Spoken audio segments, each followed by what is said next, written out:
wabarakatuh. Perkenalkan, saya Widi Astati, saya dari Universitas Kusuma Wisada Surakarta, khususnya prodi D3 Keperawatan. Di sini nanti saya akan mempraktekkan beberapa pemeriksaan, yaitu yang pertama pemeriksaan GCS, yang kedua pemeriksaan nadi, yang ketiga pemeriksaan fisik pernafasan, dan yang terakhir yaitu pemeriksaan kepatenan jalan nafas. Sebelum memasuki untuk mempraktekkan, di sini saya akan membahas terlebih dahulu sedikit materi mengenai keempat pemeriksaan tersebut. Yang pertama yaitu pemeriksaan GCS yang bertujuan untuk mengetahui tingkat kesadaran pasien yang mengalami cedera atau trauma, ataupun bisa jadi untuk pasien yang biasanya untuk pemeriksaan GCS ini ada 3 aspek, yaitu yang pertama ACE, verbal, dan motorik. Yang pertama ACE yaitu memiliki skor 1-4, verbal 1-5, dan yang ketiga yaitu motorik skor 1-6. Beberapa skor itu, ketiga aspek itu memiliki pengertian tersendiri, yaitu saya jelaskan ya. Yang pertama mulai dari ACE skor 1, pengertiannya yaitu tidak dapat merespon sama sekali dengan diberikan rangsangan nyeri. Yang kedua, skor 2 yaitu dapat merespon dengan rangsangan nyeri.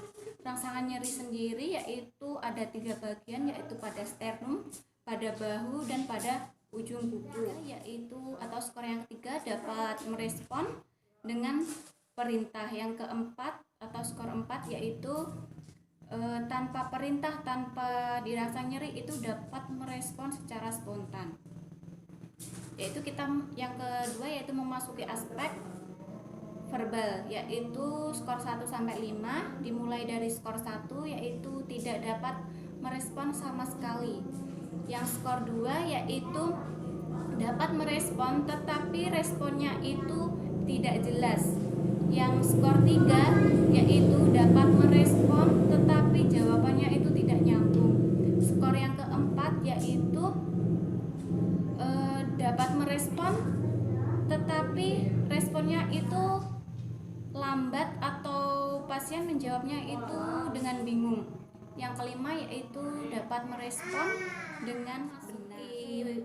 Aspek yang ketiga ya, yaitu motorik dari skor 1-6.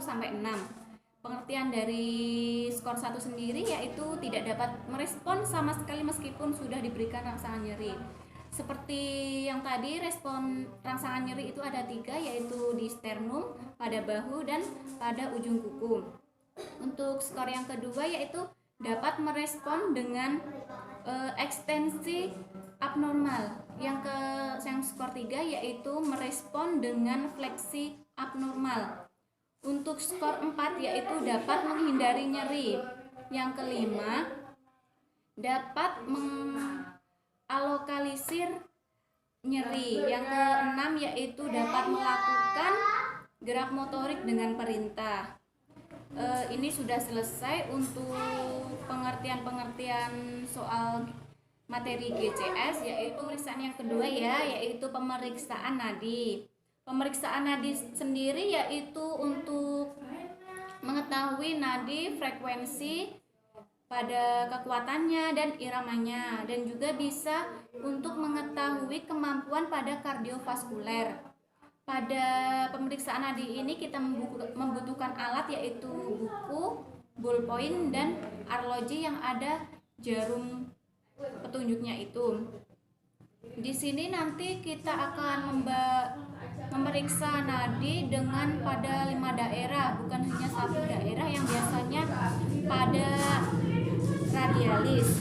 Di sini tetapi kita akan membahas pada nadi temporalis, karotis, brachialis, radialis, bahkan ulnaris. Pengertian dari kelima nadi tersebut yaitu dimulai dari temporalis, itu terdapat pada lateral mata. Terus yang kedua yaitu karotis di sepanjang leher sini. Untuk yang ketiga yaitu karotis berada pada lipatan siku. Untuk yang keempat yaitu radialis berada pada pergelangan tangan sejajar dengan ibu jari. Untuk pemeriksaan yang terakhir atau yang kelima yaitu pemeriksaan ulnaris, yaitu di pergelangan tangan tetapi sejajar dengan jari kelingking. Untuk memeriksa nadi ini tidak menggunakan semua jari tetapi hanya 2 atau 3 jari. Untuk memeriksanya yaitu jari telunjuk, jari tengah, dan jari manis. Itu pengertian atau penjelasan tentang pemeriksaan nadi. Untuk selanjutnya memasuki pemeriksaan yang ketiga yaitu pemeriksaan kepatenan jalan nafas. Untuk pengertiannya sendiri kepatenan jalan nafas yaitu membebaskan jalan nafas dengan memperhatikan kontrol servikal. Untuk tujuannya sendiri yaitu membebaskan jalan nafas dan menjamin jalan nafas masuknya udara ke paru-paru itu bisa normal sehingga oksigen masuk itu dapat masuk ke dalam tubuh tercukupi. Untuk caranya sendiri yaitu yang pertama cek respon, look, listen, and feel, yaitu ada 2 yaitu head tilt chin lift dan yang kedua jaw thrust. Untuk pengertian head tilt chin lift sendiri yaitu menekan dahi dan mendorong, menekan dahi dan mengangkat dagu. Cara head tilt chin lift ini digunakan untuk pasien yang tidak ada trauma atau cedera kepala atau cedera servikal. Untuk yang kedua itu jaw thrust dengan kita mengangkat rahang bawah. Ini bisa digunakan untuk pasien cedera atau cedera servikal. Untuk kita mengetahui apakah ada benda asing pada mulut, kita bisa melakukan finger swab dengan kita memasukkan 2 jari, tetapi tidak langsung dimasukkan, tetapi kita harus lapisi dulu jari kita dengan kasa ataupun kain ataupun sarung tangan. Itu pengertian dari pemeriksaan kepatenan jalan nafas. Untuk yang keempat, kita akan melakukan pemeriksaan fisik pada paru-paru.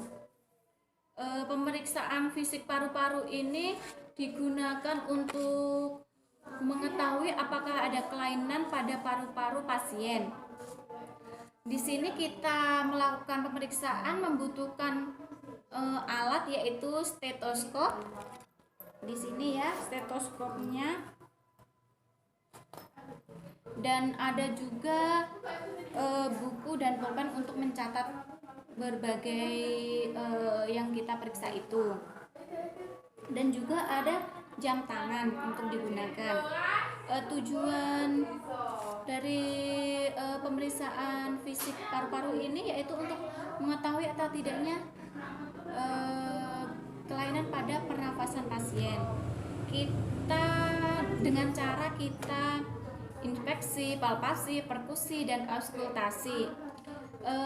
Inspeksi sendiri kita lihat apakah simetris atau tidak dada pasien.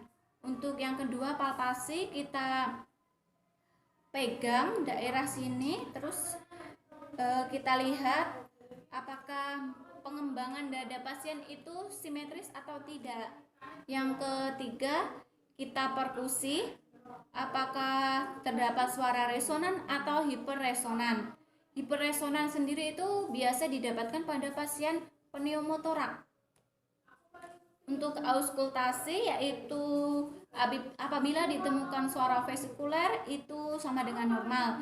Ada juga suara tambahan yaitu ronci, wheezing, ada juga galop dan lain-lainnya. Itu tadi penjelasan dari keempat pemeriksaan. Kita bisa lanjut untuk praktikum. Baik, kita mulai untuk pemeriksaan nadinya. Pemeriksaan nadi ada di 5 bagian yaitu temporalis, brachialis, karotis, radialis, dan yang terakhir yaitu ulnaris. Untuk pemeriksaan pemeriksaan nadi pada temporalis sendiri yaitu sejajar dengan mata atau lateral mata di sini. Ini ya, menggunakan 2 jari. Pemeriksaan nadi ini bisa kurang lebih 1 menit atau 60 detik. Yang kedua yaitu pemeriksaan karotis berada pada leher. Kita dapat memeriksa nadi pada leher yaitu diambil di tengah-tengah, geser ke kanan atau ke kiri 2 cm. Untuk yang ketiga yaitu brachialis berada pada lipatan siku. Ini.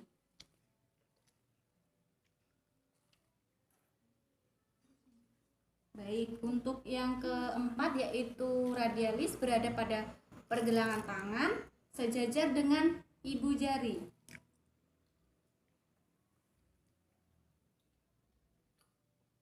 Dan yang terakhir yaitu yang kelima yaitu pemeriksaan nadi dengan nama ulnaris sejajar pada jari kelingking berada pada pergelangan tangan juga. Baik, itu saya mempraktekkan pemeriksaan nadi pada pasien. Baik, untuk selanjutnya kita melakukan pemeriksaan fisik pernafasan. Kita membutuhkan stetoskop dan juga arloji untuk menghitung pernafasan pasien.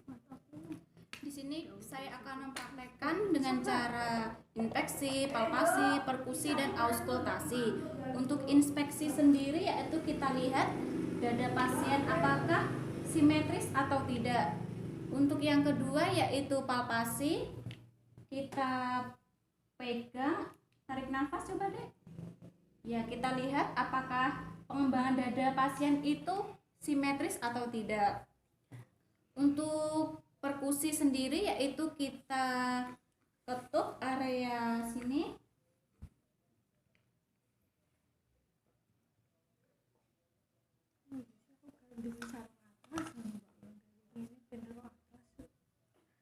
Kita dengarkan apakah suaranya itu resonan atau hiperresonan. Apabila terdapat suara hiperresonan itu didapatkan pada pasien pneumotorak. Yang terakhir yaitu pemeriksaan dengan auskultasi atau mendengarkan dengan stetoskop. Baik, kita dengarkan. Tarik nafas deh. Tarik nafas lagi. Tarik nafas. Tarik nafas. Tarik nafas lagi. Ya. Di sini apabila terdengar suara vesikuler itu sama dengan normal. Tapi ada juga suara tambahan yaitu ronci, galop, dan juga wheezing dan lain-lainnya. Itu tadi pemeriksaan pernafasan pada pasien. Melakukan pemeriksaan kepatenan jalan nafas kepada pasien. Di sini yang pertama kali yang dilakukan harus mengecek respon, look, listen, and feel. Dengan kita ada 2 cara yaitu yang pertama jaw thrust dan yang kedua yaitu head tilt chin lift. Yang pertama kita cek respon terlebih dahulu ya. Mbak, tidak ada respon, kita langsung melakukan head tilt chin lift dengan menekan dahi dengan mengangkat dagu seperti ini. Seperti ini. Menekan dan mengangkat dagu. Yang kedua yaitu jaw thrust dengan mengangkat rahang bawah pasien. Lalu kita untuk mengetahui apakah ada sumbatan pada jalan nafas atau pada mulut pasien dengan kita melakukan pengecekan pada mulut dengan memasukkan kedua jari. Jangan jari tanpa balutan, kita harus membalut jari kita terlebih dahulu dengan kasa ataupun sarung tangan. Pertama yaitu kita akan melakukan pemeriksaan pada kesadaran pasien atau pemeriksaan GCS. Di sini sudah saya jelaskan tadi ada 3 aspek yaitu ACE, verbal, dan motorik.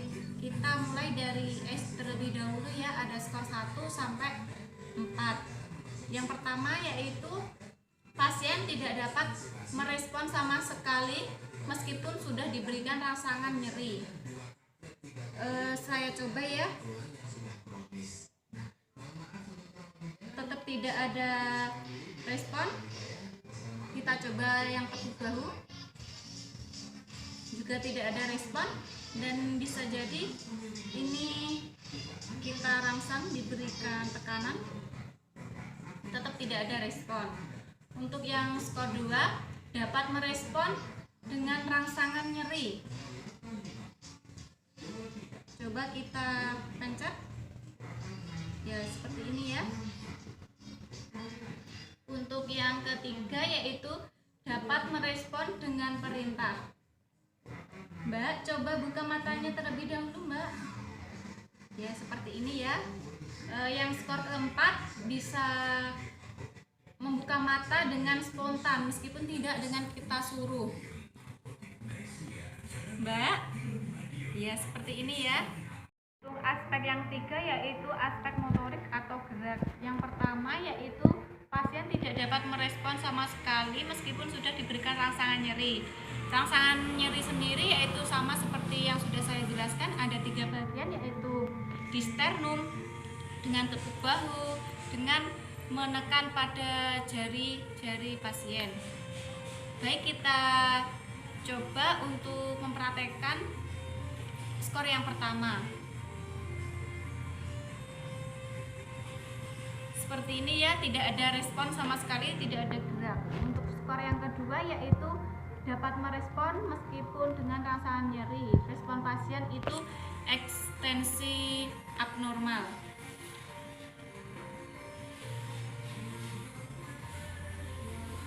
Seperti ini, tangannya ke samping. Untuk yang ketiga yaitu pasien dapat merespon dengan fleksi abnormal, dengan kita terlebih dahulu memberikan rangsangan nyeri.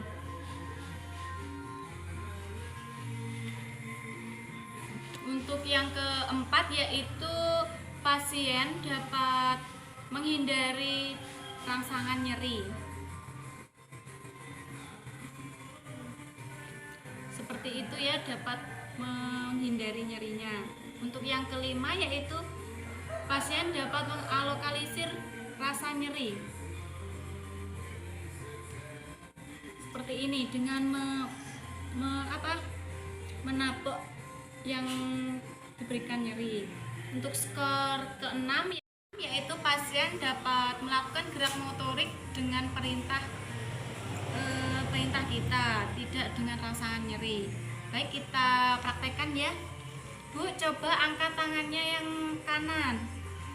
Ya, seperti ini, dapat mengikuti perintah kita dengan tidak dengan dilakukan rangsangan nyeri.